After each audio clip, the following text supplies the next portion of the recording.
From addiction to distinctions, hard working definitely pays off. Now, Emanuel Hare put a life of drugs behind him to focus on his education, resulting in him returning to school and competing his matric with 5 distinctions. Varsities are now coming to the party and rewarding this young man for his hard work and dedication. Let's go to eNCA reporter Lethiwe Mdluli, who is following these developments, and she joins us now live to tell us more. So Lethiwe, exactly which universities have approached Emmanuel and what are they offering him? Well, Matseho, we have heard from the University of the Western Cape and also the University of UKZN here in the province. But right now, we're actually at the University of Zululand, where Emmanuel has been offered a full bursary to come and study here, which is great news for him.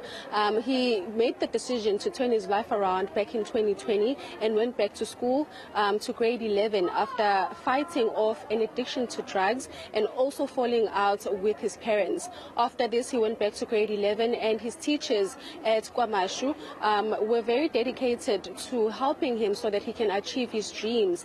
And when I spoke to him last week, initially when we first met him, he did share that he was very scared to go back because it had been quite some time for him not being in school. But with the help of his teachers, he was able to get great results. And last year, he did manage to get 6 distinctions and 2 Bs, which is something that he never thought would happen. And I do understand that he has 40 points and he wanted to study accounting. And this is when he actually shared that unfortunately he did not have enough money to apply last year. So after getting his results, unfortunately he did not know where to go and what to do with his life. But with the help of his teacher, we got a hold of him and we did the story, and universities have been reaching out. And the University of Zululand has taken him in, and right now he's currently busy with registration. And he's meeting all his lecturers, something that he never dreamed would happen.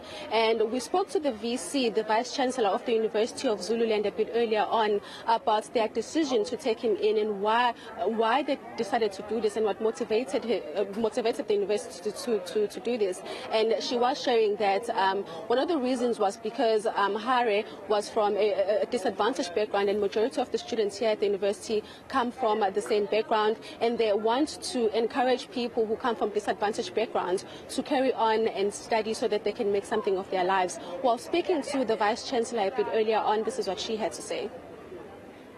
What the university is offering Hare is accommodation and tuition and an allowance of 1,500 per month so that he can run his own life and have food, because we don't do catering at this university.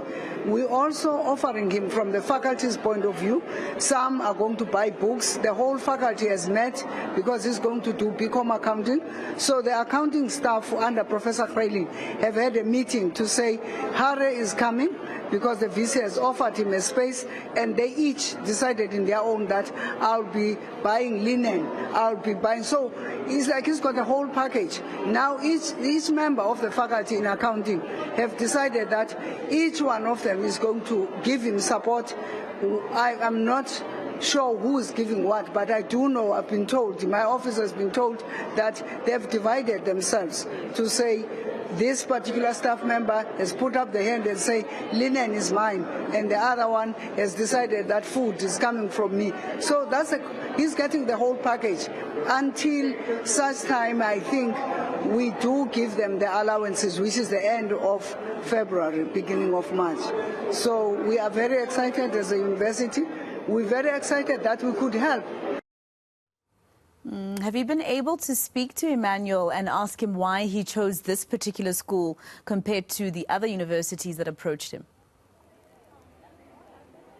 I have spoken to him, but unfortunately right now he's busy with registration. But he did share that the reason why he chose this university was because it was closer to his home. He will be able to travel between the university and home.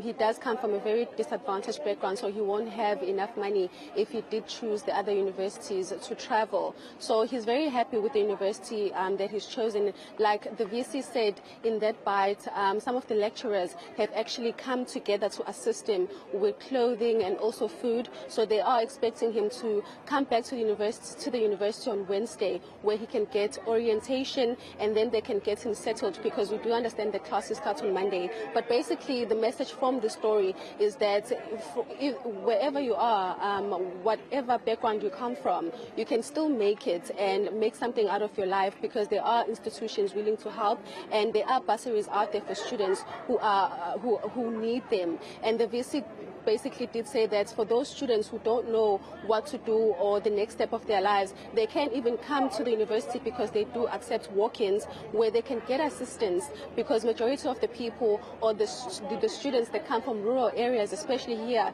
in the northern parts of KwaZulu-Natal, do not have access to computers, they don't have data. So they are allowing walk-ins so that they can get assistance and they can just basically choose their preferred subjects and they can make something of their lives. All right, and just lastly, Letty, a little earlier you spoke about a relationship between himself and his parents that was, a little bit broken because of the fact that he was addicted to drugs. I wonder how they're feeling about him now. Do you know?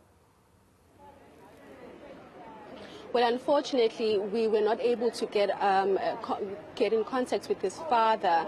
We did try last week when we met Hare, and unfortunately, his father did not answer his phone. But we're still going to continue to try and speak to him just to see or hear from him how he feels. Of course, his 24-year-old son decided to go back to school at a very old age. A lot of people, after they are done with their teen years, they don't really want to go back to school. But his son actually decided to turn his life around, go back to school. And I think from Hare's side, he would like to have a relationship with his father, because he did speak of him in a very loving way last week, saying that he was there when he grew up and he did help him out a lot when he was still younger. But unfortunately, because he did make some really bad decisions when he first went to high school, that relationship became strained, and he hasn't actually spoken to his father in a really long time. But I do understand that he still has a relationship with his older sister, and who's been assisting him with school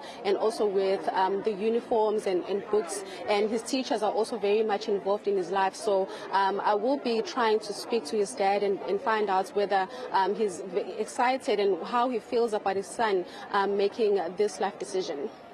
All right, let's see Mdluli with that positive story, which we really need in our country that's filled with so much doom and gloom. Let's leave it there for now. Thank you.